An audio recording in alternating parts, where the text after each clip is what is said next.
அன்பின் நல்ல பரலோக பிதாவே, ஆசீர்வதிக்கப்பட்ட அருமையான இந்த வேலைக்காக உமக்கு ஸ்தோத்திரம் ராஜா. கர்த்தாவே, நீர் எங்களோடு கூட பேசும் உம்முடைய வார்த்தைகள் மூலமாய் கர்த்தாவே, நீர் எங்களோடு கூட இடைப்படும். 30, 60, 100 அது எங்களுடைய வாழ்க்கையில் பலன் கொடுக்கட்டும். அப்பா, இது என்னுடைய வாழ்க்கைக்குள்ளே அப்பா 30, 60, 100 பலன் கொடுக்கட்டும். இது எனக்குள்ளே அதிகமாய் கிரியை செய்யட்டும். இதை கேட்கிறவர்களுடைய உள்ளத்திலும் அதிகமாய் கிரியை செய்யட்டும். இன்னும் அதிகமாய் உண்மையிலே வேர்பற்றி வளரட்டும். எல்லா காரியத்தையும் உடைய கருத்தில் ஒப்பு கொடுக்கிறோம். இரட்சகர் மீட்புறமாக இருக்கிற இயேசு கிறிஸ்துவின் மூலமே ஜெபிக்கிறோம் எங்கள் ஜீவனுள்ள நல்ல பிதாவே, ஆமேன், ஆமேன். ஆதியாகமம் 18வது அதிகாரம் 14வது வசனம். ஆதியாகமம் 18:14. கர்த்தரால் ஆகாத காரியம் உண்டோ? உற்பவ கால் திட்டத்தில் உன்னிடத்திற்கு திரும்ப வருவேன், அப்பொழுது சாராளுக்கு ஒரு குமாரன் இருப்பான் என்றார். கர்த்தரால் ஆகாத காரியம் உண்டோ? அதை தான் நாம் இன்றைக்கி தியானிக்க போகிறோம். ஏன்னா அவரால் கூடாத காரியம் அப்படின்னு ஒன்று பார்த்திங்கன்னா ஒன்று இல்லவே கிடையாது. அவரால் ஆகாத காரியம் என்று ஒன்றுமே இல்லவே இல்லை. அவரால் எல்லாமே செய்ய முடியும். அவரால் செய்ய முடியாத ஒரு காரியம் என்று ஒன்றுமே இல்லை. அவர் சர்வ சிருஷ்டிக்கும் எஜமானர். ஆமென். சங்கீதம் 33:9 சொல்லுகிறது, அவர் சொல்ல ஆகும், அவர் கட்டளையிட நிற்கும். ஏன்னா எல்லாமே அவருடைய கரத்தின் கிரியையாக இருக்கிறது. எல்லாமே அவருடைய கரத்தின் கிரியையாக இருக்கிறது. எல்லாவற்றையும் நாம் காண்கிறது காணாதது எல்லாவற்றையும் அவர் தான் உண்டாக்கினார். அவர் அல்லாமல் இந்த உலகத்திலே ஒன்றுமே உண்டாகவே இல்லை. ஆமென். வெறும் வார்த்தையினாலே வானத்தையும் பூமியும் அவர் சிருஷ்டித்தார். எல்லாமே தம்முடைய வார்த்தையை சொல்லி அவர் எல்லாவற்றையும் என்ன பண்ணார்? சர்வ சேனையும் சிருஷ்டித்து முடித்தார். சங்கீதம் 33:6 வாசிக்கிறேன். கர்த்தருடைய வார்த்தையினாலே வானங்களும் அவருடைய வாயின் சுவாசத்தினால் அவைகளின் சர்வ சேனையும் உண்டாக்கப்பட்டது. அவர் சமுத்திர ஜலங்களை குவியலாக சேர்த்து ஆழமான ஜலங்களை பொக்கிஷ வைப்பாக வைக்கிறார். பூமியெல்லாம் கர்த்தருக்கு பயப்படுவதாக, உலகத்தில் உள்ள குடிகளெல்லாம் அவருக்கு அஞ்சி இருப்பதாக. அவர் சொல்ல ஆகும், அவர் கட்டளையிட நிற்கும். ஆமென். அவர் சொல்ல ஆகும், அவர் கட்டளையிட நிற்கும்.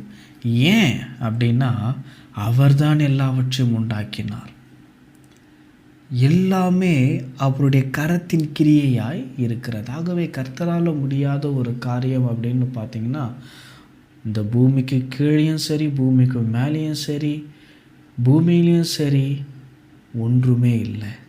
ஆமென். அவருக்கு மறைவானதும் ஒன்றுமில்லை, அவரால் செய்யக்கூடாத காரியமும் ஒன்றுமே இல்லை. அப்போ ஒரு சிலர் கேட்கலாம், அப்புறம் ஏன் எனக்கு எதுவுமே நடக்க மாட்டேங்குது? அப்புறம் ஏன் என்னுடைய ஜெபத்துக்கு பதில் வர மாட்டேங்குது? அப்புறம் ஏன் எனக்கு இவ்வளோ கஷ்டம், இவ்வளோ பாடு? அவர் இப்படின்னு பண்ணாவே போதுமே, எல்லாமே வந்துடுமே. அவர் ஒரு வார்த்தை சொன்னால் என் வாழ்க்கை மறுரூபமாகுமே. 100க்கு அதிபதி சொன்னாலே ஒரு வார்த்தை மாற்றணும்னு சொல்லணும், எல்லாமே மாறிடும். அதே போல் ஒரு வார்த்தையினாலே என்னுடைய வாழ்க்கையை அப்படியே மாற்றி போட என் தேவனால் கூடும்னு நீங்கள் சொல்கிறீங்களே, அப்போ பண்ண வேண்டியது தானே? ஏன் பண்ணாமல் இருக்கிறாரு? அப்புறம் ஏன் நான் இவ்வளோ தரித்திரத்தில் இருக்கிறேன்? அப்புறம் நான் ஏன் இவ்வளோ கஷ்டத்தில் இருக்கிறேன்? அப்புறம் ஏன் எனக்கு இவ்வளோ பாடுகள், வேதனைகள் அப்படின்னு நீங்கள் கேட்டிங்கன்னா, அதுக்கு நான் சொல்லக்கூடிய ஒரு பதில் என்னென்னா, நீங்கள் இன்னும் அவர் உங்களுக்கு பண்ணின அந்த வாக்குத்தத்தத்தை முழுமையாக விசுவாசிக்கவில்லை என்றே தான் நான் சொல்லுவேன்.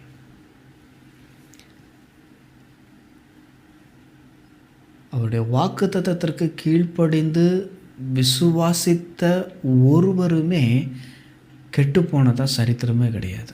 அவருடைய வார்த்தையை நம்பி சீரழிந்து போனவங்க யாருமே கிடையாது. இன்னும் நீங்கள் நிலை நிற்கிறீங்க அப்படின்னா அது கர்த்தருடைய சுத்த கிருபை. நாம் நிற்பதும் நிர்மூலமாகாதிருப்பதும் அவருடைய சுத்த கிருபை. ஆகவே நீங்கள் கடவுளை கொஷின் பண்ணுறதை நிப்பாட்டிட்டு நீங்கள் என்ன பண்ணுங்கள், அவருடைய வார்த்தையை கெட்டியாக பிடிச்சிங்க, அந்த வார்த்தைக்கு கீழ்ப்படிங்க. அந்த வார்த்தையே உங்களுக்குள்ளே கிரியை செய்ய ஆரம்பிக்கும். பாருங்கள், ஆதியாகம புஸ்தகத்தில் தேவன் எல்லாவற்றையும் பார்த்திங்கன்னா சொல்லி தான் படைக்கிறார் இல்லையா? எல்லாவற்றையும் தம்முடைய வார்த்தையை அனுப்பி தான் அவர் என்ன பண்ணுறாரு, எல்லாவற்றையும் அவர் படைக்கிறார். ஆதியாகமம் 1வது அதிகாரம் 1 நான் வாசிக்கிறேன். ஆதியிலே தேவன் வானத்தையும் பூமியும் சிருஷ்டித்தார். பூமியானது ஒழுங்கின்மையும் வெறுமையுமாயிருந்தது, ஆழத்தின் மேல் இருள் இருந்தது, தேவ ஆவியானவர் ஜலத்தின் மேல் அசைவாடி கொண்டிருந்தார். பாருங்கள், ஆதியிலே தேவன் வானத்தையும் பூமியும் சிருஷ்டித்தார். இந்த 1வது வசனம் ரொம்ப நிறைவுள்ள வசனம். அதில் ஒரு குறையுமே கிடையாது, எல்லாமே நிறைவு. ஆமே. ஆதியாகமம் 1வது வசனத்தில் நீங்கள் ஒரு குறைவே பார்க்க முடியாது. தேவன் வானத்தையும் பூமியையும் சிருஷ்டித்தார், அதில் ஒரு குறையுமே கிடையாது. ஆனால் இந்த 2வது வசனம் பாருங்கள், பூமியானது ஒழுங்கின்மையும் வெறுமையுமாயிருந்தது அப்படின்னு இங்கே பதிவு பண்ணப்பட்டிருக்கிறது. அப்போது 1வது வசனத்திற்கும் 2வது வசனத்திற்கும் இடைப்பட்ட அந்த காலகட்டத்தில் அங்கே ஏதோ ஒன்று நடந்திருக்குது. ஏன்னா தேவன் பார்த்திங்கன்னா எந்த ஒரு அவருடைய கரத்தின் கிரியையாக இருக்கிற எதுவுமே பார்த்திங்கன்னா குறைவுள்ளதாகவே இருக்காது. குறைவு அப்படிங்கிற ஒரு கான்செப்டே அவருடைய அகராதியிலே கிடையாது. எல்லாமே நிறைவு தான், எல்லாமே ஆசீர்வாதம் தான், எல்லாம் சந்தோஷம்தான், எல்லாம் செழிப்பு தான். ஆனால் இந்த இடத்துல ஒரு குறைவு இருக்குதுன்னா அந்த இடத்துல ஏதோ நடந்திருக்குதுன்னு அர்த்தம். வேத வல்லுநர்கள் என்ன சொல்கிறாங்க அப்படின்னா, லூசிபர் விழுந்து போனான் இல்லைங்களா? ஸோ தேவதூதர்களெல்லாம் விழுந்து போனாங்க இல்லையா? அதனால் ஏற்பட்ட ஒரு கலகம் வெடித்தது இல்லையா? அந்த கலகத்தினால் உண்டான ஒரு மாறுதல் கூட இது இருக்கலாம் அப்படின்னு சொல்கிறாங்க.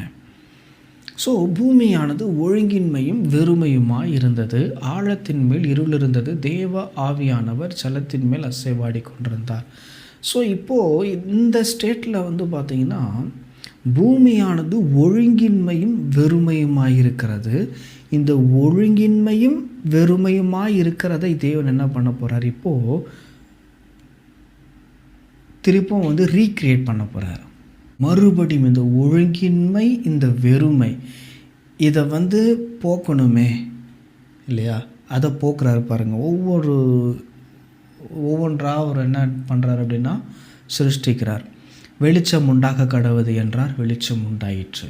அவர் சொல்கிறார் பாருங்கள், தேவன் வெளிச்சம் உண்டாக கடவுது என்றார், வெளிச்சம் உண்டாயிற்று. அப்போது அவர் உண்டாக கடவுதுன்னு சொல்லும்போது அந்த இடத்துல அந்த வார்த்தைக்கு ஒரு உயிர் அங்கே என்ன பண்ணுகிறது, உண்டாகிறது இல்லையா? இங்கே பார்த்தோம் இல்லையா எப்படி அந்த உயிர் உண்டாச்சு அப்படின்னு பாருங்கள். பூமியானது ஒழுங்கின்மையும் வெறுமையுமாக இருந்தது, ஆழத்தின் மேல் இருள் இருந்தது, தேவ ஆவியானவர் ஜலத்தின் மேல் அசைவாடி கொண்டிருந்தார். ஆமென். தேவ ஆவியானவர் ஜலத்தின் மேல் அசைவாடி கொண்டிருந்தார். அப்போது இந்த வார்த்தையை நம்ம விசுவாசிக்க இந்த ஆவியானவர் என்ன பண்ணுறாரு அப்படின்னா அந்த வார்த்தையை நமக்குள்ளே என்ன பண்ணுறாரு அப்படின்னா அந்த வாக்குத்தத்தத்திற்கு உயிர் தர ஆரம்பிக்கிறார். அப்போது எடுத்த உடனே இதெல்லாம் நடக்கிறதில்ல. எடுத்த உடனே பார்த்திங்க அப்படின்னா எதுவுமே நடந்துடாது. ஸோ அதுக்குன்னு ஒரு சர்டன் பீரியட் இருக்குது. எல்லாத்தையும் நடந்துருச்சுன்னா அதில் ஒன்றுமே இல்லைல்ல. இப்போது நம்ம ஏதோ ஒரு ஜபம் பண்ணுறோன்னு வச்சுக்கிங்களேன், கடவுள்கிட்ட அது உடனே நிறைவேறிடுச்சுன்னு வச்சுக்கிங்களேன், அதனுடைய மதிப்பு, அதனுடைய வேல்யூ நமக்கு தெரியாது. அதான் பழமொழியெல்லாம் இருக்கும் இல்லையா? ஏதாவது ஒன்று நமக்கு சீக்கிரமாக கிடச்சிச்சின்னா அது நிலைக்காது. ஆனால் ரொம்ப அனுபவப்பட்டு அது கிடச்சிச்சு அப்படின்னா அது ரொம்ப அருமையாக இருக்கும் அப்படின்னு சொல்லுவாங்க. இன்னொரு பழமொழி என்ன சொல்லுவாங்க அப்படின்னா, இன்றைக்கி கஷ்டப்பட நாளைக்கு சந்தோஷமாக இருப்ப, இன்றைக்கி நீ எந்த அளவுக்கு கடினமாக வேலை செஞ்சு சம்பாதியத்தை சேர்த்து உனக்குள்ளே வச்சுருக்கிறியோ அதெல்லாம் வச்சுக்கோ. பின்னாடி நீ நல்லா இருப்ப. உன்னால் முடியாத காலத்தில், வயசான காலத்தில் அதுவும் உனக்கு உதவியாக இருக்கும் அப்படின்னு சொல்லுவாங்க. அதுபோல தான் கர்த்தர் நம்ம என்ன பண்ணுறார் அப்படின்னா, நமக்கு ஒரு வாக்குத்தத்தம் கொடுக்கப்பட்டிருக்கிறது. அந்த வாக்குத்தத்தத்தை நாம் உறுதியாய் பற்றி கொண்டு அவருக்கு பயந்து நடக்கும்போது, அந்த வாக்குத்தத்தத்தின் வழியாக தேவன் நம்மை நடத்துகிறார். முடிவிலே அந்த வாக்குத்தத்தத்தை நிறைவேற்றும் போது அது நமக்கு விளங்க ஆரம்பிக்கும். ஒரு சிலரெல்லாம் சொல்கிறது கேட்டிருப்போம் இல்லையா? ரோட்டில் நம்ம போகிறோம், டிராஃபிக் லைட் இருக்குது இல்லையா? அந்த டிராஃபிக் லைட்டில் 3 இருக்கும் இல்லையா? சிகப்பு, பச்சை, மஞ்சள். சிகப்புனா நிற்கணும், பச்சைனா போகணும், ஆரஞ்சுனா தயாராக இருக்கணும் அப்படின்ட்டு. ஸோ நம்ம போகும்போது ரெட் சிக்னல் விழுந்துருச்சு அப்படின்னா நம்ம அங்கே நிற்கணும், நின்று தான் ஆகணும்.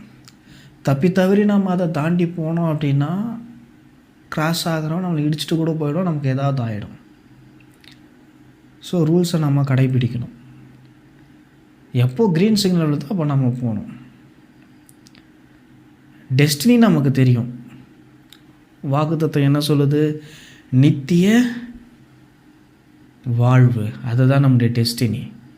அதை நோக்கி நம்ம போயிட்டுருப்போம். ஒரு சில நேரத்தில் ரெட் சிக்னல் வரும், ஒரு சில நேரத்தில் க்ரீன் சிக்னல் விழும், ஒரு சில நேரத்தில் ஆரஞ்சு சிக்னல் விழும்.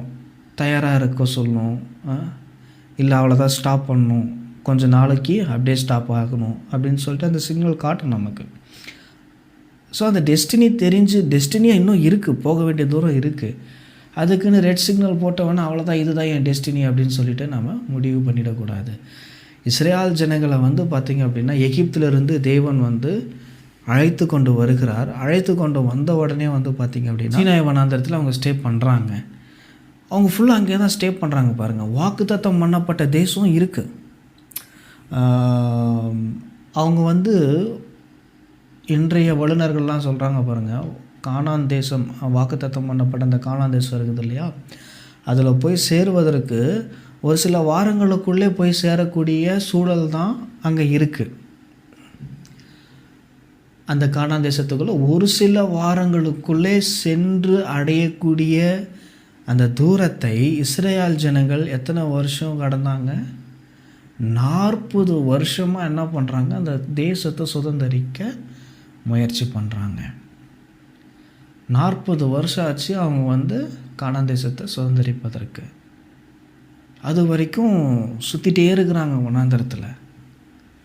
ஸோ நம்முடைய வாழ்க்கையில் கூட தேவன் ஒரு வாக்குத்தத்தத்தை கொடுக்குறாருன்னா அதை நாம் எந்த அளவுக்கு உறுதியாக நம்புகிறோம், எந்த அளவுக்கு அந்த வாக்குத்தத்தத்திற்கு நம்ம என்ன பண்ணுறோம், கீழ்ப்படுகிறோம் அப்படிங்கிறது ரொம்ப முக்கியம். நம்ம அந்த வாக்குத்தத்தத்திற்கு கீழ்ப்படியாமல், அந்த வாக்குத்தத்தத்திற்கு முக்கியத்துவம் கொடுக்காம நாம் பாட்டுக்கு ஏனோ தானோன்னு இருந்தோம் அப்படின்னா இஸ்ரேல் ஜனங்கள் மாதிரி பார்த்திங்கன்னா சுற்றி கொண்டே தான் நம்ம இருக்கணும். அதை விட்டு நம்ம சுதந்திரிக்க போகிறோம், தேசத்தை சுதந்திரிக்கிறதுக்கு முடியாமல் கூட போயிடலாம்.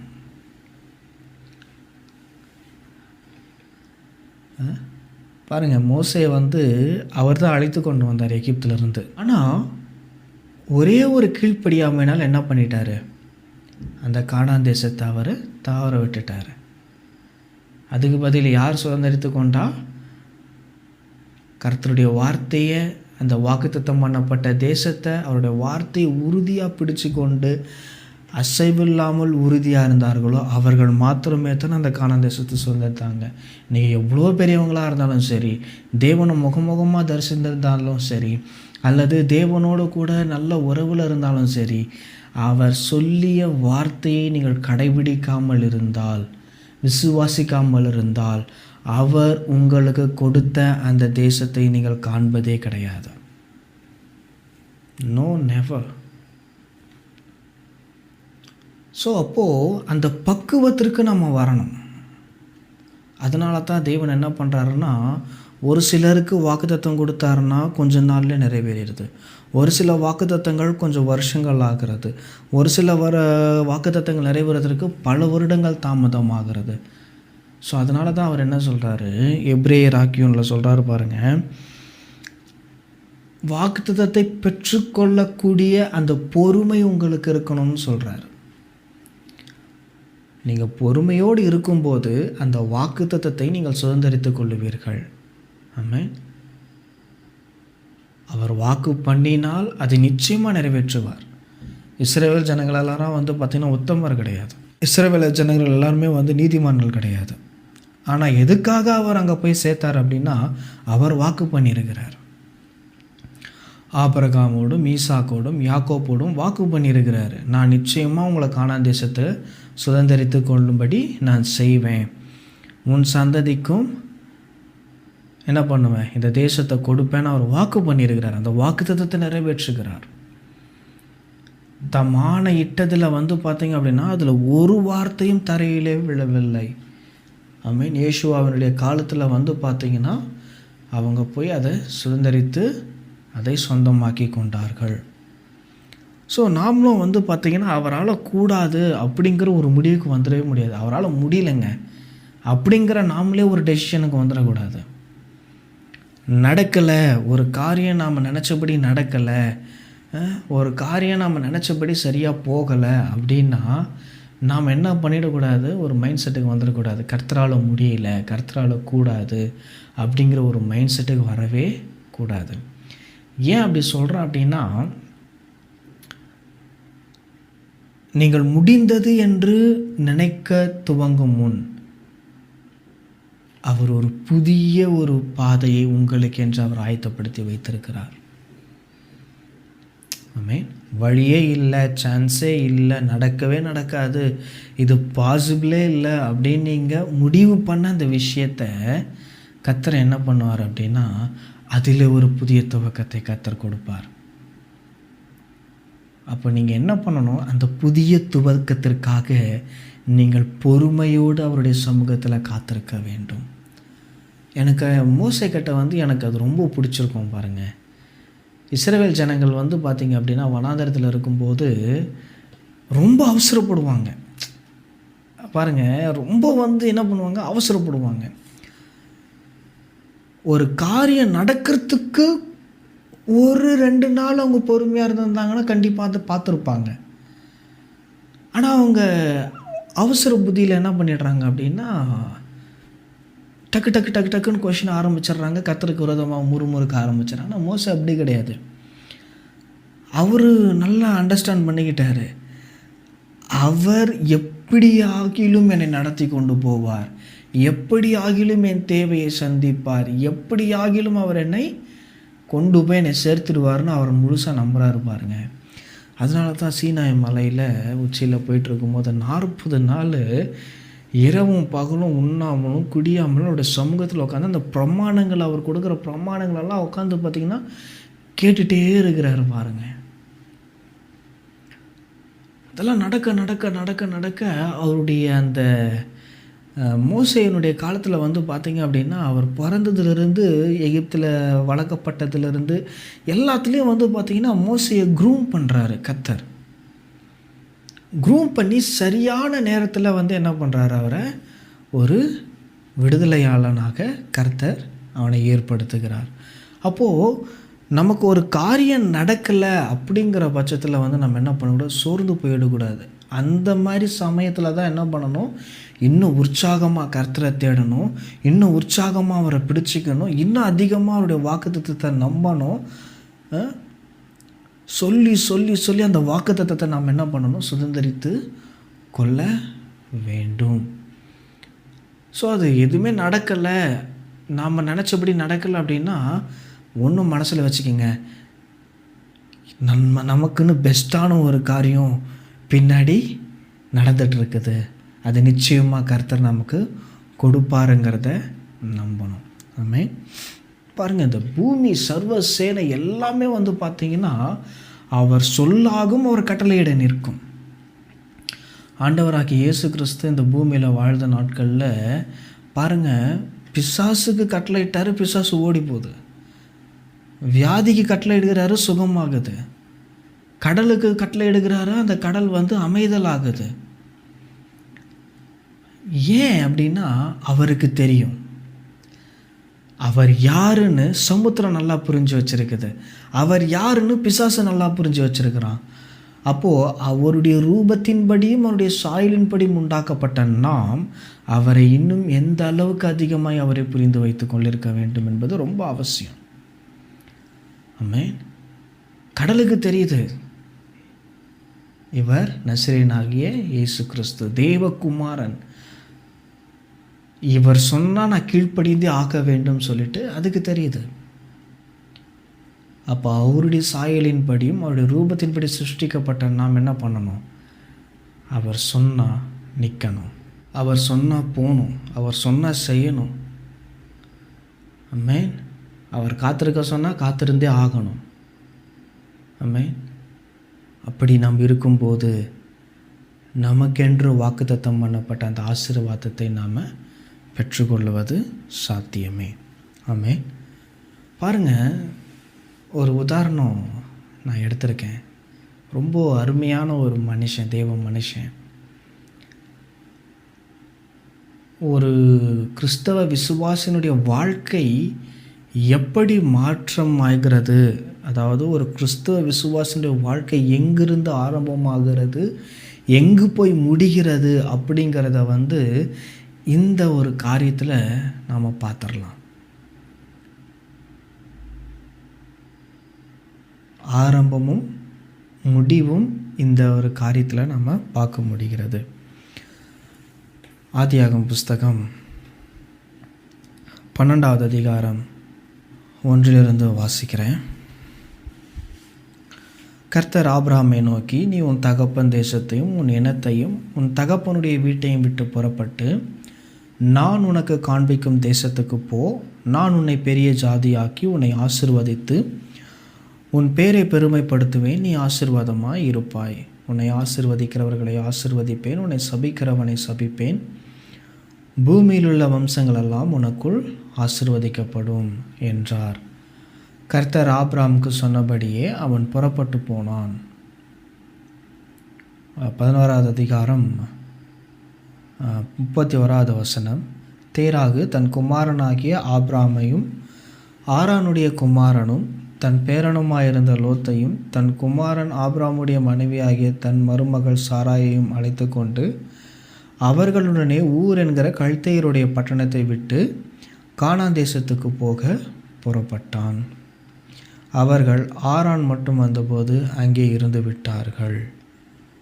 தேராகுடைய ஆயுசு நாட்கள் 205 வருஷம். தேராகு ஆரானிலே மரித்தான். பாருங்கள், ஊர் என்கிற கல்தேயருடைய பட்டணத்தை விட்டு, அப்போது அவங்களுடைய பட்டணம் கல்தேயருடைய பட்டணம்.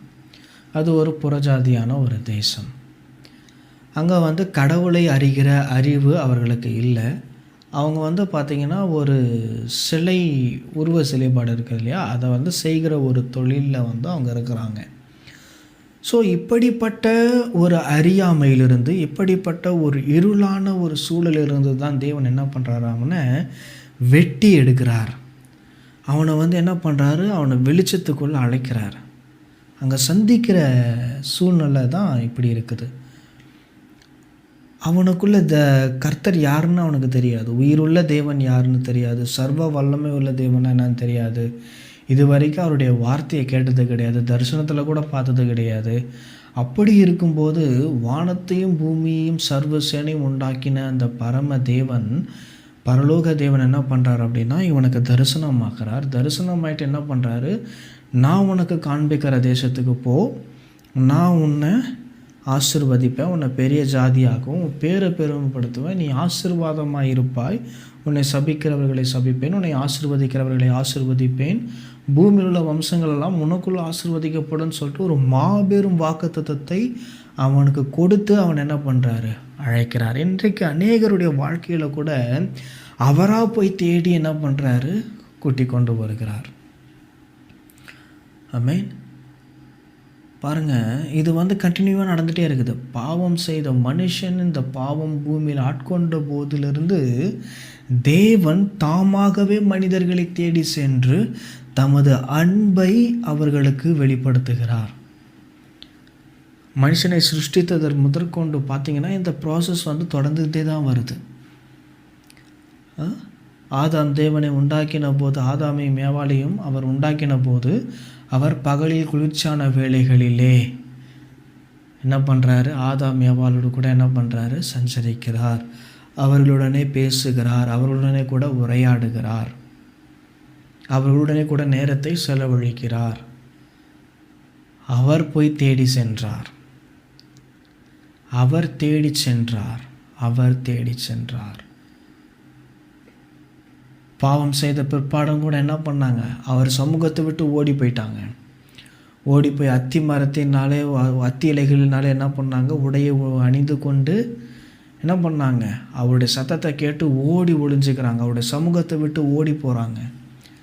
ஆமாம், நான் தப்பு பண்ணிட்டேன் அப்படின்னு சொல்லிட்டு கர்த்தரிடத்துல திரும்பி வர அவர்களுக்கு மனதில்லை, ஓடி போகிறாங்க. அப்பயும் அவர் தான் போய் தேடி சென்று அவர்களுக்கு ஒரு நல்ல தோளாடையை உடுத்தி திருப்ப என்ன பண்ணுறாரு? அனுப்பி வைக்கிறார். இங்கே ஆபிரகாமுடைய வாழ்க்கையில் அதுதான் நடக்குது பாருங்கள். அவர் தேடி போகிறாரு. கர்த்தர் யாருன்னே அவனுக்கு தெரியாது, யெகோவா தேவன்னா யாருன்னு தெரியாது, சர்வ வல்லமை உள்ள தேவன் யாருன்னு தெரியாது. ஆனால் அவர் என்ன பண்ணுறாரு? தேடி போகிறாரு. அவர் சொல்கிறார் பாருங்க, கர்த்தர் ஆபிரகாமை நோக்கி, நீ உன் தேசத்தையும் உன் இனத்தையும் உன் தகப்பன் வீட்டையும் விட்டு புறப்பட்டு நான் உனக்கு காண்பிக்கும் தேசத்துக்கு போ, நான் என்ன பண்ணுவேன்? நான் உன்னை ஆசீர்வதிப்பேன் அப்படின்னு சொல்கிறார். அவர் நம்முடைய வாழ்க்கையில் தேடி வரும்போது நாம் என்ன பண்ணணும்? அவருக்கு இடம் கொடுக்கணும், அவருக்கு செவி கொடுக்கணும், அவருடைய கட்டளைகளுக்கு கீழ்ப்படணும். பாருங்கள், ஆபிரகாம் அதை தான் செஞ்சான். 4வது வசனத்தில் கர்த்தர் ஆபிரகாமுக்கு சொன்னபடியே அவன் புறப்பட்டு போனான்.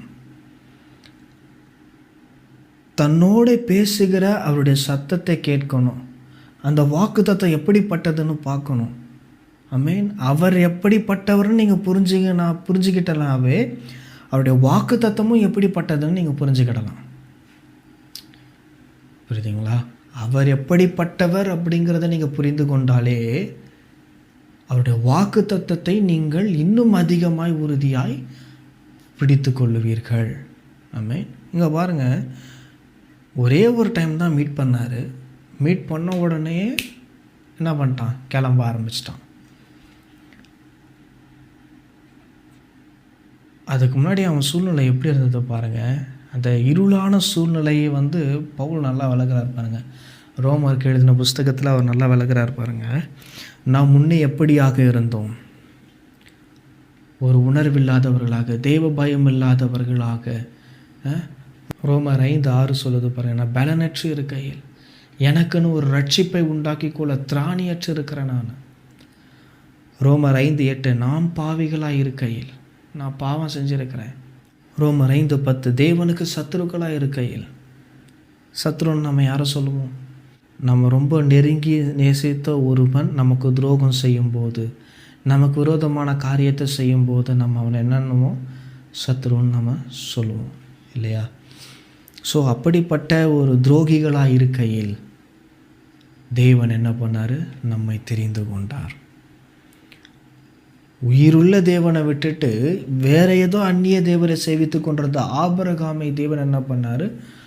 அழைத்தார். இன்றும் அநேகருக்கு இந்த அழைப்பு போய்கொண்டே இருக்கிறது. ஒரு சிலர் அதை கேட்டு பயன்படுத்தி கொள்ளுகிறார்கள், ஒரு சிலர் அதை கேட்டும் உணராதவர்களாக இருக்கிறார்கள், ஒரு சிலர் அவருடைய சத்தத்தை கேட்கவே நேரமில்லாதிருக்கிறார்கள். ரைட்.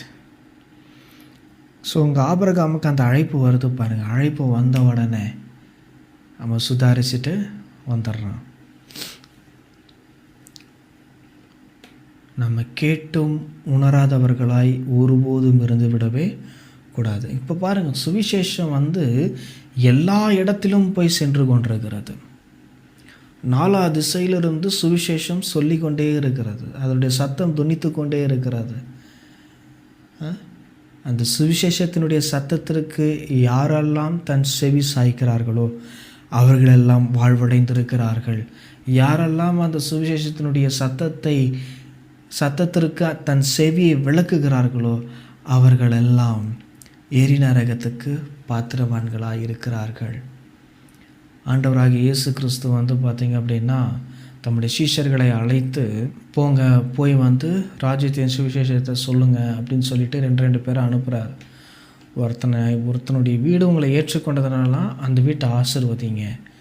அப்படி ஏற்றுக்கொள்ளலை அப்படின்னா நீங்கள் வீட்டை விட்டு வெளியே வரும்போது உங்களுடைய காலில் படிந்திருக்கிற அந்த தூசியை உதறிட்டு வாங்க.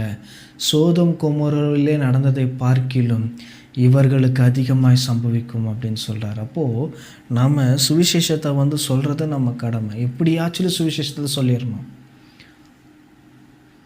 சுவிசேஷத்தை சொல்லாமல் இருந்துடவே கூடாது. எப்படி ஆகிலும் சுவிசேஷத்தை நம்ம சொல்லிடணும். யாருக்காச்சும் சொல்லிடணும். அவன் ரட்சிக்கப்படலை, அவன் கேட்கல அப்படிங்கிறது பாயிண்டே கிடையாது. அவனுக்காக இயேசு நல்லவர், இயேசு என்ன செய்திருக்கிறார், அவனுக்கு ஒரு ரட்சகர் தேவை அப்படிங்கிறத அவனுக்கு நீங்கள் சொல்லிடுங்க. சொல்லிவிட்டு அந்த ஆத்துமாவுக்காக கருத்தாக ஜெபம் பண்ணுங்க. கர்த்தர் பார்த்து கொள்ளுவார். ஆமென். சரி, அந்த பழைய அந்த பாவ நிலையிலிருந்து இவனை கொண்டு அழைத்து கொண்டு வராரு பாருங்கள். அழைத்து கொண்டு வந்துட்டு அவனுக்கு வாக்குத்தத்தத்தை கொடுத்துட்டு என்ன பண்ணுறாரு, மாபெரும் வாக்குத்தத்தத்தை கொடுத்துட்டு அவனை வெளியே அழைத்து கொண்டு வருகிறார். அழைத்து கொண்டு வரும்போது 15வது அதிகாரத்தில் திரும்பவும் சந்திக்கிறார். 12வது அதிகாரத்தில் சந்தித்தார், வாக்குத்தத்தத்தை கொடுத்து அழைச்சார். இவனும் அந்த வாக்குத்தத்தத்திற்கு கீழ்ப்படிந்து, அந்த சதத்திற்கு கீழ்ப்படிந்து இவன் புறப்பட்டு போகிறான். திரும்பவும் 15வது அதிகாரத்தில் என்ன பண்ணுறாரு, சந்திக்கிறாரு. சந்திக்கும்போது இந்த காரியங்கள் நடந்த பின்பு 15:1 வாசிக்கிறேன். இந்த காரியங்கள் நடந்த பின்பு கர்த்தருடைய வார்த்தை ஆபிரகாமுக்கு தரிசனத்தில் உண்டாக்கி அவர், ஆபிரகாமே நீ பயப்படாதே, நான் உனக்கு கேடகமும் மகா பெரிய பலனுமாய் இருக்கிறேன் என்றார். அதற்கு ஆபிரகாம், கர்த்தராகிய ஆண்டவரே, அடியேனுக்கு என்ன தருவீர், நான் பிள்ளை இல்லாமல் இருக்கிறேனே அப்படின்னு கேட்குறான். அவர் வாக்குத்தத்தம் பண்ணியிருக்கிறார் இல்லையா? என்ன வாக்குத்தத்தம் பண்ணார்? ஃபஸ்ட்டு வாக்குத்தத்தமே என்ன வாக்குத்தத்தம்? நான் உன்னை பெரிய ஜாதி ஆக்குவேன், நான் உன்னை ஒரு பெரிய ஜாதி ஆக்குவேன் அப்படின்னு சொல்லி தான் அவர் வாக்கு பண்ணி அழைக்கிறார். ஆனால் இவனுக்கு பார்த்தீங்கன்னா பிள்ளையே இல்லை. இவனுக்கு பிள்ளையே இல்லை. ஆனால் என்ன சொல்லி அழைக்கிறாரு, நான் உன்னை பெரிய ஜாதியாக்குவேன்னு சொல்லி அழைக்கிறாரு. இவன் கரெக்டாக கேட்குறான், கர்த்தாவே அடியனுக்கு என்ன தருவீர், நான் பிள்ளை இல்லாமல் இருக்கிறேனே அப்படின்னு ரிமைண்ட் பண்ணுறான் கர்த்தருக்கு. 3வது வசனத்துலேயும் திருப்பி அதே சொல்கிறான் பாருங்கள். பின்னும் ஆபிரகாம், தேவரீர் எனக்கு புத்திர சந்தியானம் அருளவில்லை, அப்புறம் எப்படி நான் பெரிய ஜாதி ஆகிறது, எனக்கு பிள்ளையே இல்லை, நான் அப்புறம் எப்படி நான் பூமியில் உள்ள வம்சங்களெல்லாம் உனக்குள்ள ஆசீர்வதிக்கப்படும் சொல்கிறீங்க, அப்புறம் எப்படி என்னை பெரிய ஜாதி ஆக்குவீங்க அப்படின்றான். 4வது வசனத்தில் கர்த்தருடைய வார்த்தை அவனுக்கு உண்டாகி, உன் கர்ப்ப பிறப்பாக இருப்பவனே உனக்கு சுதந்திரவாளியாக இருப்பான். என்ன சொல்கிறாரு, நீ எலிசையாரை சொல்கிற, உன் வீட்டில் இருக்கிற பிறந்த பிள்ளை எனக்கு சுதந்திரவாளியாக இருக்கிறானே சொல்கிற, அவெல்லாம் உனக்கு சுதந்திரவாளி கிடையாது. உன் கர்ப்ப பிறப்பாக இருக்கிறவனே உனக்கு சுதந்திரவாளி. உன் கர்ப்ப பிறப்பாக இருப்பவனேன்னா எப்படி சொல்கிறது அப்படின்னா, ஆபிரகாமுக்கும் சாராளுக்கும் பிறந்த பிள்ளை மாத்திரமே தான் இந்த வாக்குத்தத்தத்துக்கு சுதந்திரவாளி. மற்ற யாருடைய பிள்ளையும் சுதந்திரவாளி கிடையாது. ஆமென். அதுக்கப்புறம் அவர் சொல்கிறாரு, அவர் அவனை வெளியே அழைத்து 5 நீ வானத்தை அண்ணார்ந்து பார், நட்சத்திரங்களை என்ன உன்னாலே கூடுமானால் அவைகளை எண்ணு என்று சொல்லி, பின்பு அவனை நோக்கி உன் சந்ததி இவ்வனமாயிருக்கும் என்றார். பாருங்க, ஒன்றுக்கே வழி இல்லை. அவனை கூட்டிகிட்டு வானத்தில் உள்ள நட்சத்திரங்களெல்லாம் உன்னால் என்ன கூடுமானால் என்ன, இவ்வண்ணமாய் உன் சந்ததி இருக்கும் அப்படின்னு சொல்கிறார். பாருங்க, நம்முடைய ஞானம் எப்போவுமே தேவனுடைய ஞானத்துக்கு முன்பாக நிற்க கூட முடியாது. ஆமென். அவருடைய ஞானம் வேறு, நம்முடைய ஞானம் வேறு. அவரே பார்த்திங்கன்னா என்னாகமத்திலையும் சரி சாமுவேலையும் சொல்கிறாரு, நான் மனுஷன் பார்க்குற விதமாக நான் பார்க்குறதே கிடையாது, நான் மனுஷன் கிடையாது, மனுஷனோ முகத்தை பார்ப்பான், கர்த்தரோ இருதயத்தை பார்க்குறாரு. அப்போது அவருடைய ஞானத்துக்கு முன்பாக நம்மளால் நிற்கக்கூட முடியாது. ஆமென். ஆபிரகாம் பிளான் பண்ணுறது ஒன்று, ஆனால் தேவன் பிளான் பண்ணுறது சந்ததி, பெரிய ஜாதி. ஆமென். அதனால் அவரை குறித்து சந்தேகப்படாமல் நம்ம என்ன பண்ணணும்? அவரை விசுவாசித்து அவருக்கு கீழ்ப்படிந்து அவர் என்ன சொல்கிறாரோ அதன்படி செய்வதே நம்முடைய கடமை. ஒரு சிலர் வாக்குத்தத்தம் கிடைச்சிட்ட உடனே அது நடந்துடணும். பிள்ளை இல்லைன்னு சொல்லிட்டாரா, பிள்ளை கொடுப்பேன்னு சொல்லிட்டாரா, அது நாளைக்கே எனக்கு நடந்துடணும். என்னை ஆசீர்வதிப்பேன்னு சொல்லிட்டாருன்னா அது நாளைக்கே நடந்துடணும். இன்னும் ஒரு சிலர் இருக்கிறாங்க, அவர் வாக்குத்தத்தம் பண்ணிட்டாருன்னா அது இன்றைக்கே நடந்துடணும்.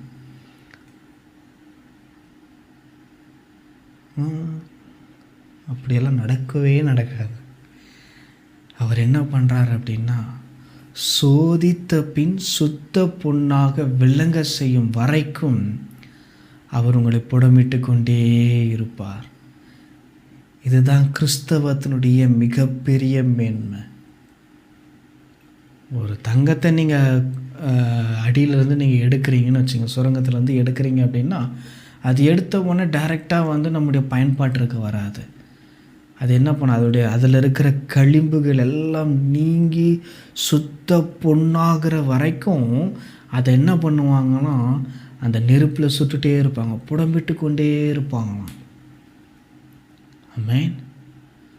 அது சுத்த பொன்னாகிற வரைக்கும் கர்த்தர் நம்மை புடமிட்டு கொண்டே இருப்பார். ஆமென். நீங்கள் அந்த சோதனைகளுக்கெல்லாம் தளராமல் கர்த்தர் உங்களுக்கென்று நியமித்திருக்கிற அந்த பாதையிலே நீங்கள் சரியாய் நடப்பீர்கள் என்றால் ஏற்ற காலத்திலே உங்கள் தேசத்திலே அவர் மழையை வர்ஷிக்க பண்ணுவார். அவர் உங்களுக்கென்று நியமித்திருக்கிற அந்த கனியை நீங்கள் புசிப்பீர்கள், ஆசீர்வாதமாய் இருப்பீர்கள். ஆமென். அவருடைய வாக்குத்தத்தம் ஒன்றும் தரையிலே விழுந்து போவதே இல்லை. பாருங்கள், ஆபிரகாமுக்கும் அதே போல தான் சொல்கிறார். பாருங்கள், அவன் விசுவாசித்தான், அதை அவர் அவனுக்கு நீதியாக எண்ணினார். பாருங்கள், நம்முடைய மத்தியில் சவாலான சூழ்நிலைகள் இருக்கும். ஆமென். சவாலான சூழ்நிலைகள் இருக்கும். நம்ம ஒன்று நினைப்போம், அது ஒன்று நடக்கும். போராட்டங்கள், வேதனைகள் பெருகும், தேவைகள் அதிகமாக பெருகும். இப்படிப்பட்ட சூழ்நிலையில் மத்தியிலும் கூட நாம் என்ன பண்ணணும்னா அவரை தேடணும், அவரை கெட்டியாக பிடிச்சிக்கிடணும். இன்னும் அதிகமாய் அவருடைய வசனத்தை நம்ம உறுதியாக பிடிச்சிக்கிடணும். ஆபிரகாம் பாருங்கள், எபிரேய ஆக்கியோன் பார்த்திங்கன்னா அதை தெளிவாக சொல்கிறாரு பாருங்கள்.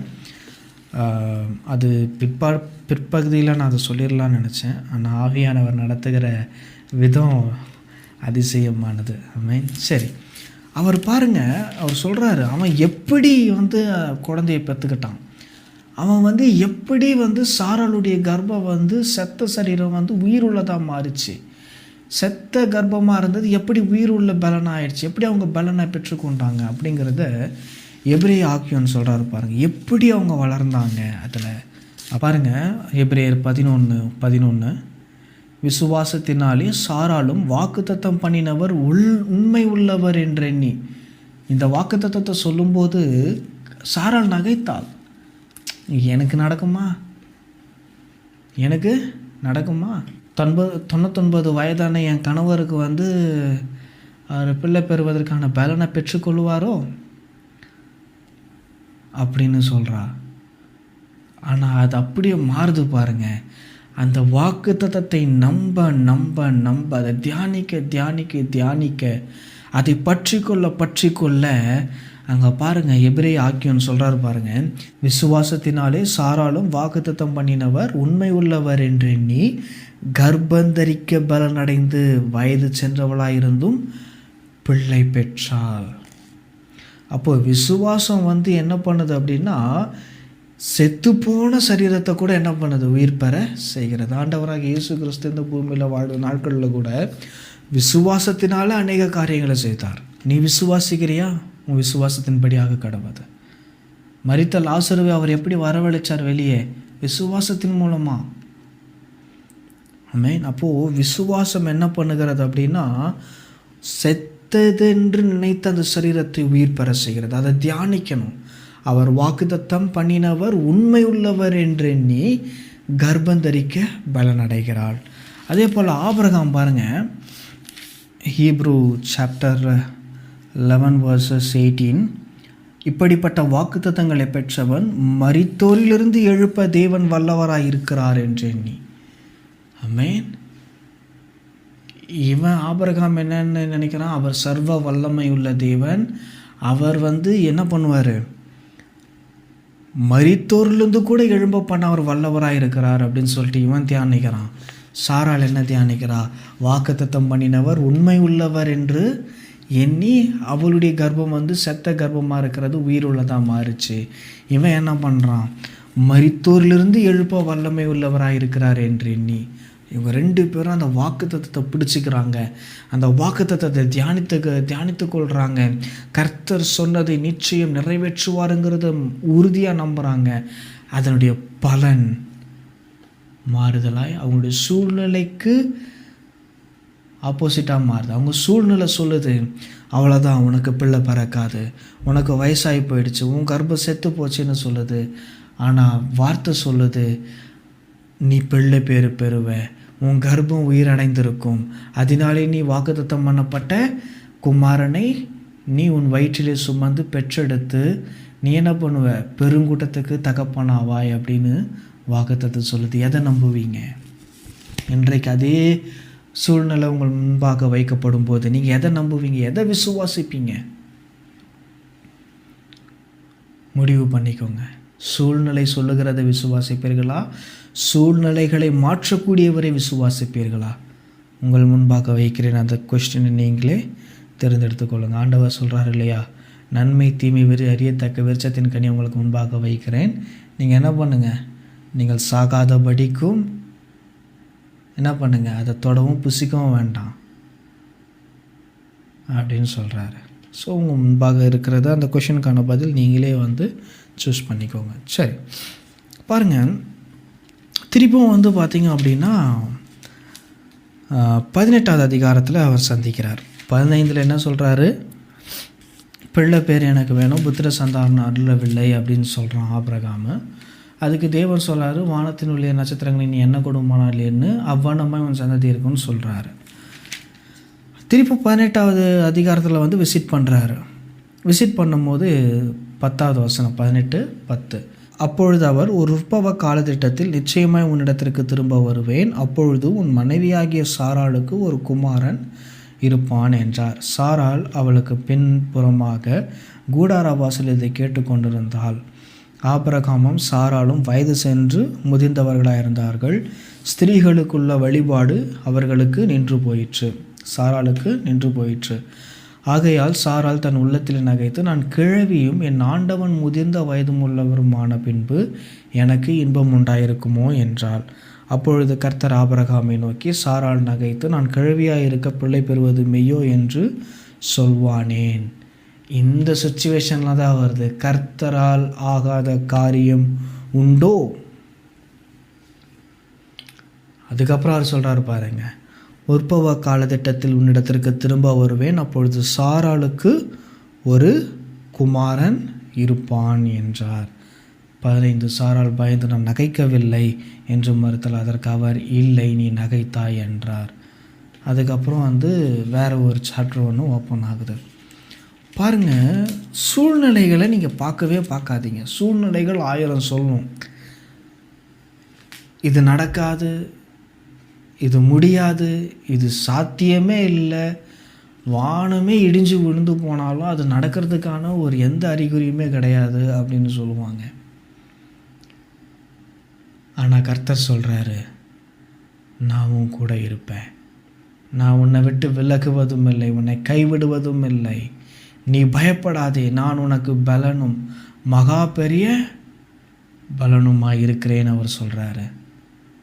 அதனால் அவர் இருக்கும்போது நீங்கள் கவலைப்படணும்னு அவசியமே இல்லை. ஆமென். அவர் சொல்லியிருக்கிறார் இல்லையா, வருத்தப்பட்டு பாரம் சுமக்கிறவர்களே நீங்கள் எல்லாரும் என்னிடத்தில் வாருங்கள், நான் உங்களுக்கு இளைப்பாறுதலை தருவேன் அவர் சொல்லியிருக்கிறாரு. ஸோ நீங்கள் என்ன பண்ணுங்கள், உங்கள் பாரத்தை எல்லாம் அவர் மேலே வச்சுருங்க. சூழ்நிலை சொல்கிறத கண்டுக்காதீங்க. கர்த்தருடைய சமூகத்தில் போய் அமர்ந்து அவருடைய வாக்குத்தத்தங்களை சொல்லி சொல்லி சொல்லி நீங்கள் அந்த சூழ்நிலைகளை மாற்றுங்க. மரணமும் ஜீவனும் நாவின் பிரதியுத்தரம்னு சொல்லியிருக்கிறார். நீங்கள் எதை பேசுகிறீங்களோ அதுதான் உங்களுக்கு சம்பவிக்கும். நன்மையானவைகளை பேசினால் நன்மையானது நடக்கும். பேசும்போது என்ன பேசுங்க, கர்த்தர் நல்லவர்னு பேசுங்க, கர்த்தர் எனக்காக யாவையும் செய்து முடிப்பார்னு பேசுங்க, கர்த்தர் நேற்றும் இன்றும் என்றும் மாறாதவர்னு பேசுங்க, கர்த்தர் எனக்காக யாவையும் செய்து முடிப்பார்னு பேசுங்க, அவர் எனக்காக எப்படி ஆகிலும் அதை செய்து முடிப்பார்னு பேசுங்க. அவருடைய வார்த்தையை தியானித்து கொண்டே இருங்க, அவருடைய வசனத்தை தியானித்து கொண்டே இருங்க. ஆமென். உங்களுடைய வாழ்க்கையில் ஒரு மாபெரும் மாற்றத்தை நீங்கள் காண்பீர்கள். சூழ்நிலைகளை பார்க்காதீங்க. சூழ்நிலை சொல்கிறத கேட்காதீங்க. கர்த்தர் என்ன சொல்கிறாரு, அவர் எனக்கென்று என்ன எழுதி வைத்திருக்கிறார், அவருடைய வாக்குத்தத்தம் என்ன சொல்லுகிறது, அதையே இரவும் பகலும் சிந்தித்து கொண்டிருங்கள். ஆமென். பாருங்கள், ஆபிரகாமும் சாராலும் இதைத்தான் யோசித்தாங்க. 18வது அதிகாரத்துக்கு அப்புறம் அவங்க பார்த்திங்கன்னா அதையே சிந்தித்து கொண்டிருக்கிறாங்க. அவர் சொல்லிட்டார், அதை நிச்சயம் நிறைவேற்றுவார் அப்படிங்கிறத பார்த்திங்கன்னா முழுமையாக நம்ப ஆரம்பிச்சிடுறாங்க. பாருங்கள், இன்றைக்கி கூட சொல்கிறேன், உங்கள் விசுவாசம் ரொம்ப குறைவுள்ளதாக இருக்குதா, அந்த விசுவாசம் எப்படி வர்த்திக்க பண்ணணுன்ட்டு நீங்கள் தெரியாமல் நின்றுட்டுருக்கீங்களா? I have one idea. என்கிட்ட ஒரு ஐடியா இருக்குது, அதை உங்களுக்கு சொல்கிறேன். சிம்பிள் தான், ரொம்ப சிம்பிள். இந்த மலையை தூக்கிட்டு போயிட்டு அந்த மலையை வைங்க அப்படின்னால நான் சொல்லவே மாட்டேன். இந்த வார்த்தையை நம்புங்க, இந்த வார்த்தையை வாசிங்க. இந்த வார்த்தை அடிக்கடி நீங்கள் வாசிங்க. உங்களுக்கு புரியுதோ புரியலையோ, நீங்கள் அதை நம்புறீங்களோ நம்பலையோ, வாசித்து கொண்டே இருங்க, தியானித்து கொண்டே இருங்க. இது உங்களுடைய விசுவாசத்தை வர்த்திக்க பண்ணும். விசுவாசத்தில் நீங்கள் விருத்தி அடைந்த பிற்பாடு இந்த வசனத்தை நீங்கள் முழுமையாக நம்ப ஆரம்பித்து விடுவீர்கள். இந்த வாக்குத்தத்த வசனங்கள் உங்களுடைய வாழ்க்கையிலே நிறைவேறும். ஆமென். நீங்கள் தியானிக்க ஆரம்பிச்சிருங்க. இன்றையிலிருந்து நிச்சயமாக உங்களுடைய வாழ்க்கையில் ஒரு மாற்றம் உண்டாகும். ஆமென். 12வது அதிகாரத்தில் சந்திக்கிறார்.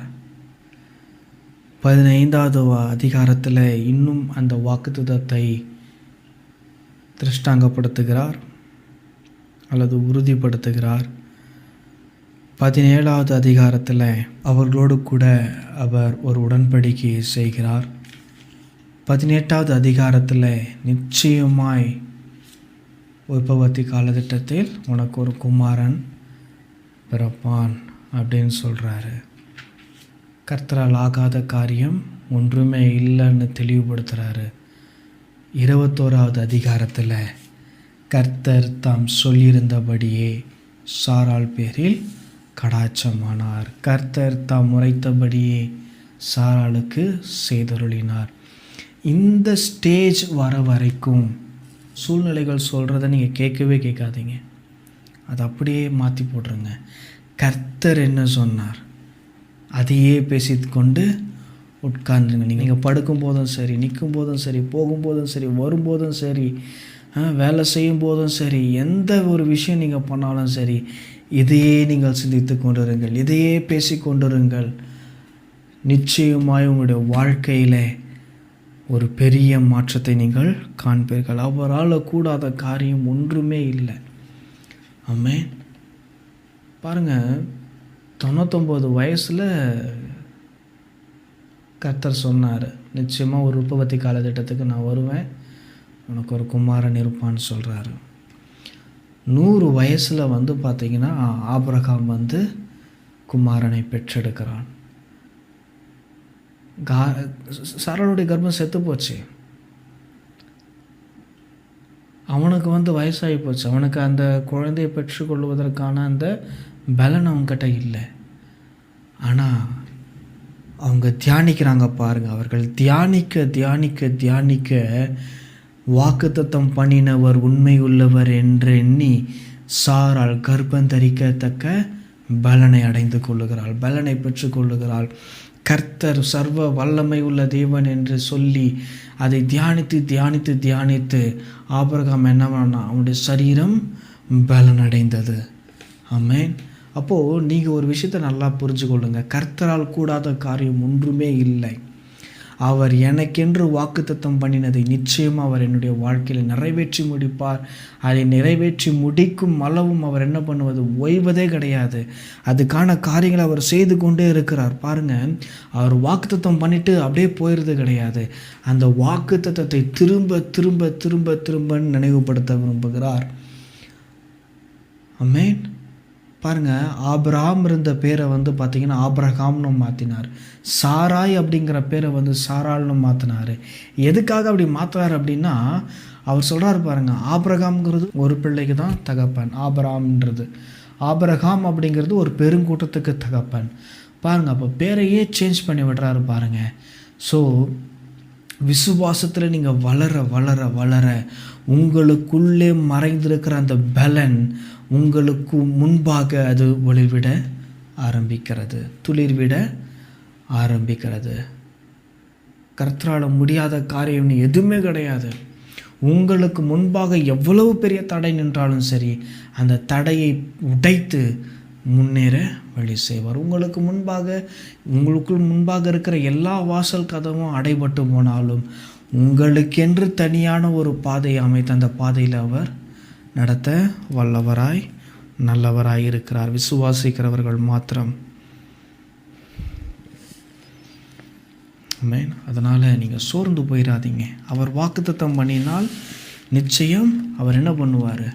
நிறைவேற்றி முடிப்பார். சோர்ந்து போயிடாதீங்க.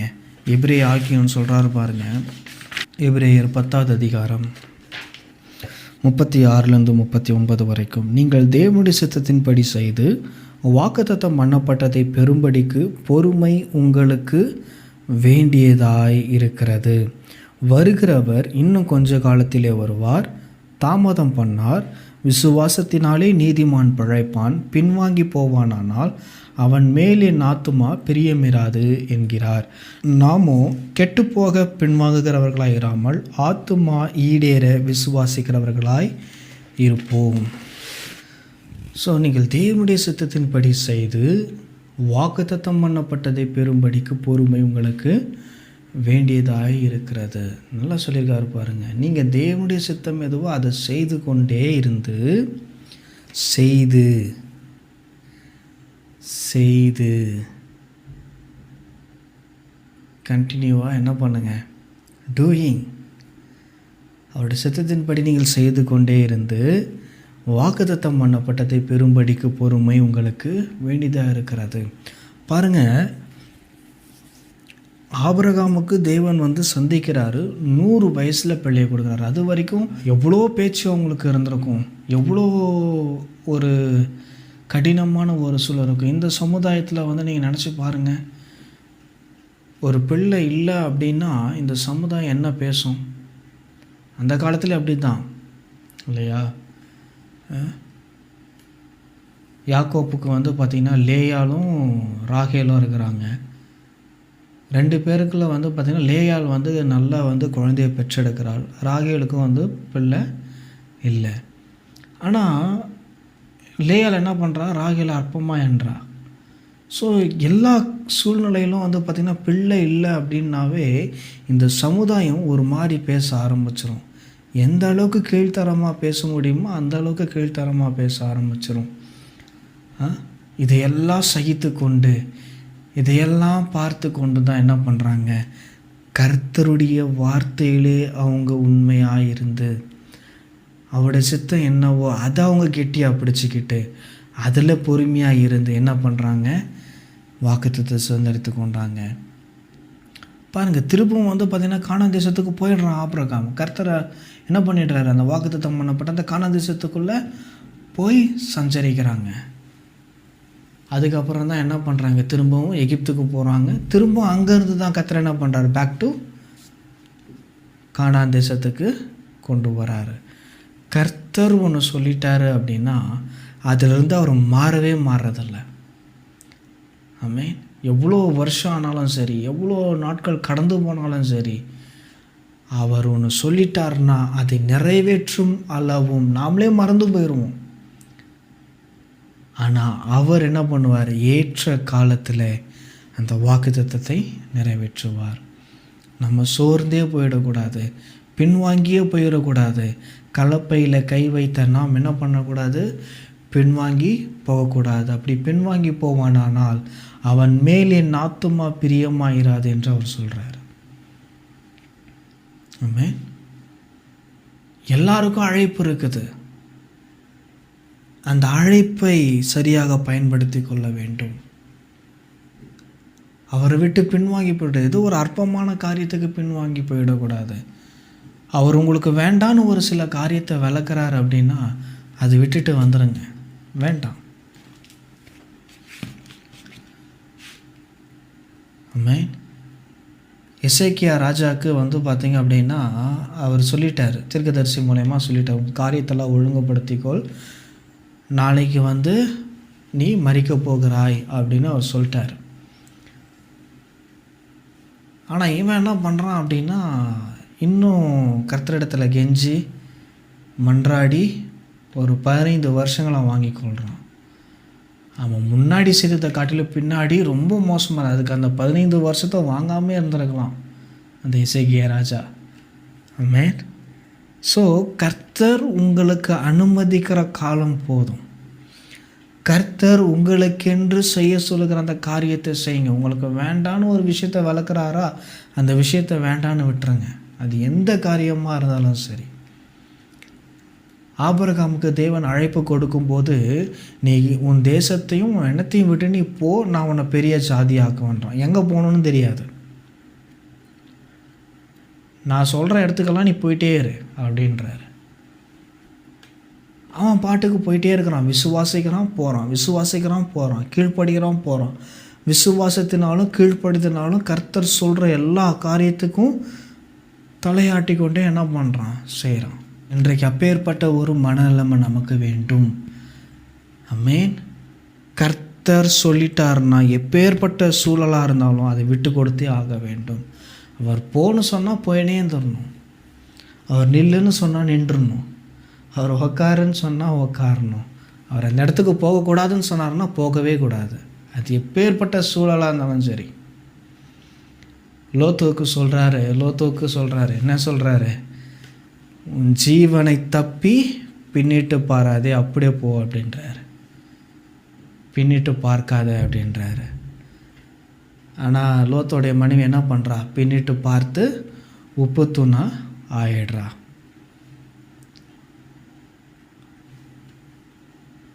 தேவ சித்தத்தின்படி செய்து வாக்குத்தத்தம் பண்ணப்பட்டதை பெறும்படிக்கான பொறுமை உங்களுக்குள்ளே இருக்க வேண்டும். தாமதிக்குது அப்படின்றதுனால என்ன பண்ணிடாதீங்க? சோர்ந்து போயிடாதீங்க. சோர்ந்து போகும்போது அவர் சத்துவத்தை உங்களுக்கு கொடுக்குறார். அவர் உங்களுக்கு பலனை கொடுக்குறார். அவரை பிடிச்சிக்கோங்க. ஆமென். அவரால் கூடாத காரியம் எதுவுமே இல்லைன்றதை நம்புங்க உறுதியாக. ஆமென். அவரால் கூடாத காரியம் ஒன்றுமே இல்லைன்னு முழுமையாக நம்புங்க. அதையே தியானித்து கொண்டிருங்க, அதையே சிந்தித்து கொண்டே இருங்க. என் தேவனால் கூடாத காரியம் ஒன்றுமே இல்லை, என் கர்த்தரால் ஆகாத காரியம் ஒன்றுமே இல்லை. அவர் சிறியவனை குப்பையிலிருந்து எடுத்து உயர்த்தி பிரபுக்களோடும் ராஜாக்களோடும் அமர பண்ணுகிற தேவர் எனக்கு உண்டு. அவர் என்னோடு கூட இருக்கிற தேவன். வாளாக்காமல் தலையாக்குவார், கீழாக்காமல் என்னை மேலாக்குவார். என்னை ஆசிர்வதிப்பதே அவருக்கு பிரியம், என்னை ஆசிர்வதிப்பதே அவருக்கு உகந்த காரியம்.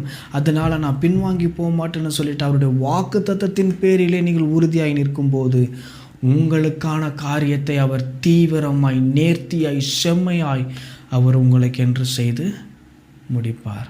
ஒரு சிலர் சொல்லுவாங்க, நான் நடந்ததுக்கப்புறம் விசுவாசிக்கிறேன், நான் நடந்ததுக்கப்புறம் அவர் நல்லவர்னு சொல்கிறேன், அது நடந்ததுக்கப்புறம் என்னுடைய தேவைகளை சந்தித்ததுக்கப்புறம் நான் அவர் விசுவாசிக்கிறேன், இன்னும் அதிகமாக பின்பற்றுகிறேன். அந்த மனதை கர்த்தர் தேவன் எதிர்பார்க்கவே இல்லை. தோமா பாருங்கள், எல்லாரும் சொல்கிறாங்க ஆண்டவராக இயேசு கிறிஸ்து உயிர்த்தெழுந்து விட்டார் அப்படின்னு சொல்லிட்டு. ஆனால் இவன் நம்பலை. இவன் சொல்கிறான் பாருங்க, அவர் ஆணிகள் கடாவின அந்த கைகளிலும் கால்களிலும் அவருடைய விழாவில் நான் தொட்டு பார்த்தால் ஒளியை நான் என்ன பண்ண மாட்டேன், நம்ப மாட்டேன் அப்படின்னு சொல்கிறாரு. அவனுடைய அவிவிசுவாசத்தை நீக்கி அவன் விசுவாசம் உள்ளவனாக மாறுவதற்கு என்ன பண்ணுறாரு, தம்முடைய விழாவையும் தம்முடைய கையும் காட்டுறாரு. அதுக்கப்புறம் சொல்கிறாரு, அவிவிசுவாசியாயிராமல் விசுவாசம் உள்ளவனாயிருன்னு சொல்லிட்டு, நீ கண்டதுனால விசுவாசிக்கிற, காணாமல் விசுவாசிக்கிறவர்கள் பாக்கியவான்கள்னு சொல்கிறாரு. நாமெல்லாம் பாக்கியவான்களுடைய கூட்டம், பாக்கியவான்களுடைய சந்ததி. நம்ம அவரை பார்க்கல, நாம் அவரை எது மூலயமா பார்த்துட்ருக்குறோம்? இந்த பரிசுத்த வேதாகமத்தின் மூலயமா அவரை பார்த்துருக்குறோம். அவருடைய வார்த்தையை உண்மையாக நாம் கேட்கல, இந்த வேதத்தின் மூலமாக அவருடைய வார்த்தையை நாம் கேட்டுக்கொண்டிருக்கிறோம். நாம் பாக்கியவான்கள், விசுவாசம் உள்ள சந்ததி நாம். ஆமென். ஆகவே அந்த விசுவாசம் உள்ள சந்ததி எனப்படுவதற்கு பாத்திரமாய் நாம் என்ன பண்ணணும், நடந்து கொள்ள வேண்டும். இந்த சம்பவங்களெல்லாம் எதற்காக சொல்லப்பட்டிருக்கிறது? நாம் விசுவாசித்து அதன்படி நடக்கும்படி, நாம் அவரை விசுவாசிக்கும்படி, இன்னும் நாம் அவரிலே நம்பிக்கையை அதிகமாக வைக்கும்படி இந்த சம்பவங்களெல்லாம் நமக்கு சொல்லப்பட்டு இருக்கிறது. கர்த்தரால் கூடாத காரியம் ஒன்றுமே இல்லை. ஆமென். சூழ்நிலை எப்படி இருந்தாலும் சரி, அவரால் கூடாத காரியமே இல்லை. எனக்கென்று அவர் ஏற்படுத்தியிருக்கிற அந்த நல்ல ஆசீர்வாதமான வாழ்க்கையை நான் பெற்றுக்கொள்ளுகிற வரைக்கும் அவர் என்னை நடத்தி கொண்டு போவார், அவர் என்னை நடத்துவார், என் தேவைகளை சந்திப்பார். எல்லா சூழ்நிலைகளிலும் எனக்கே அவர் போதுமானவராய் இருப்பார், போதுமானவருக்கும் அதிகமாக இருப்பார். இதை விசுவாசிங்க, இதை நம்புங்க, இதை சொல்லிக்கொண்டே இருங்க, இதை தியானித்து கொண்டே இருங்க. உங்கள் வாழ்க்கையில் மாபெரும் மாறுதலை காண்பீர்கள்.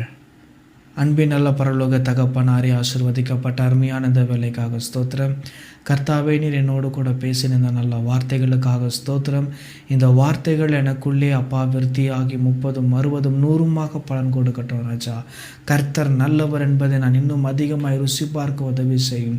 கர்த்தரால் கூடாத காரியம் ஒன்றுமே இல்லை என்பதை இன்னும் அதிகமாய் ஆழமாய் நான் அதை தியானிக்க எனக்கு நீர் உதவி செய்யும். அப்பா, சூழ்நிலைகள் எப்படிப்பட்டதாக இருந்தாலும் அந்த சூழ்நிலைகளை மாற்றக்கூடியவர் நீர் என்பதை நான் இன்னும் அதிகமாய் புரிந்து கொண்டு தகப்பனாரே, உம்மை இன்னும் அதிகமாய் கனப்படுத்த மகிமைப்படுத்த கர்த்தர் நீர் உதவி செய்யும். எனக்கென்று நியமித்த எல்லா காரியத்தையும் நீ நேர்த்தியாய் செம்மையாய் செய்து முடிப்பீர் என்பதை நான் விசுவாசிக்கிறேன். எனக்காக நீர் யாவையும் செய்து முடிப்பீர் என்பதை நான் விசுவாசிக்கிறேன். நீர் அப்படியே என்னை வழி நடத்துவீர் என்பதையும் நான் விசுவாசிக்கிறேன். எல்லா காரியங்களும் உம்முடைய கரத்தில் ஒப்பு கொடுக்கிறோம். இரட்சகரும் மீட்பருமாய் இருக்கிற இயேசு கிறிஸ்து மூலமே ஜெபிக்கிறோம் எங்கள் ஜீவனுள்ள நல்ல பிதாவே. ஆமென், ஆமென். நம்முடைய கர்த்தராகிய இயேசு கிறிஸ்துவினுடைய கிருபையும் பிதாவாகிய தேவனுடைய அன்பும் பரிசுத்த ஆவியானவருடைய ஐக்கியமும் வழி நடத்துதலும் இன்றும் என்றும் சதா காலங்களிலும் நம் அனைவரோடு கூட நிலைத்திருப்பதாக. ஆமென், ஆமென்.